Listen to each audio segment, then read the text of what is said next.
Mamma di Pia Improta Tarallo. Chi tiene la mamma è ricca non lo usava.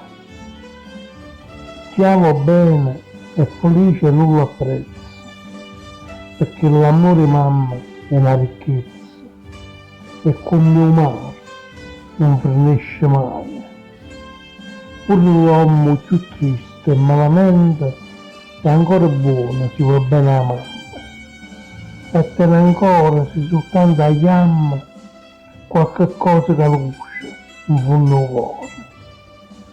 L'amore di mamma è tutto, è fede, è luce, che ti accompagna e ti rischia la vita, non ti abbandona, non ti lascia mai, è quella che è, solo ciò piede lo sai. La mamma tutto dà, niente ti cerca, per ti dà gioia tutto fa divertire, trema si dà lontano, ride si si felice e si vede gli agnelli senza spiato che t'abbraccia, figli e chiami insieme a te.